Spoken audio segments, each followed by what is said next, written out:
Now we are going to do a simple sum, that is the first sum, that is find the angle of elevation of the sun when the length of the shadow of a pole is √3 times the height of the pole.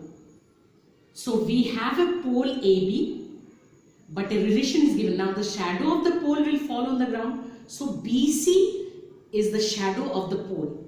We have a pole AB whose shadow is BC, and they have given the length, relation between the length of the pole and its shadow.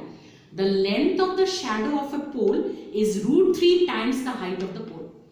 So we are assuming let the height of the pole be x meter.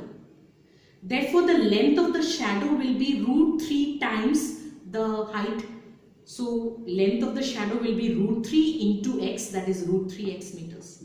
Whatever the length of the pole, √3 times is the length of the shadow. So using these two informations, we have to find the angle of elevation of the sun.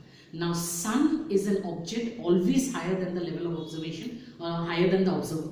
So if you presume sun to be here, we can't draw a line of elevation making an angle with the sun. So the next best thing that you can draw is to join A with C, so that the object, higher object, makes an angle theta with the level, with the observer.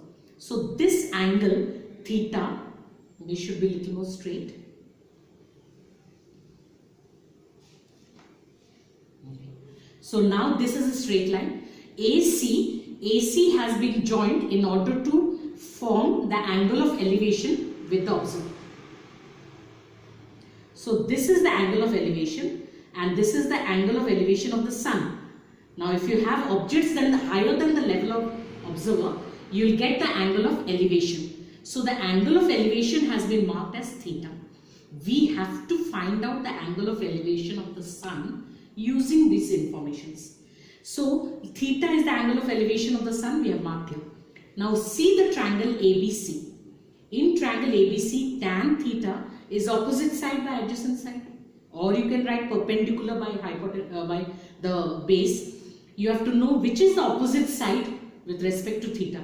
With respect to theta, AB is the opposite side, BC is the adjacent side.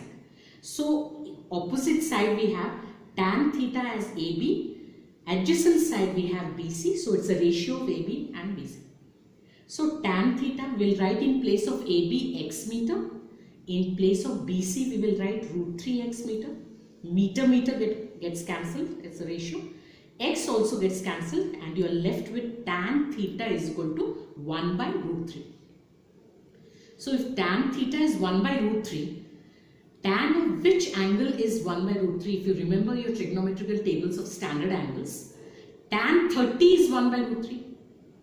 So if you are going that tan theta is 1 by √3 and we know that tan 30 is 1 by √3, naturally theta is equal to 30 degree, because both of these values are equal to 1 by √3. So the angle should be same. So theta is equal to 30 degree, which means the angle of elevation of the sun is 30 degree. So by using the pole's length and the length of its shadow, there is a relation between the two, and using the trigonometrical ratio tan of this angle of elevation, tan theta, we found out the angle of elevation. And the angle of elevation for an object higher than the level of observation will be, for the sun is an object higher than level BC, we got angle of elevation.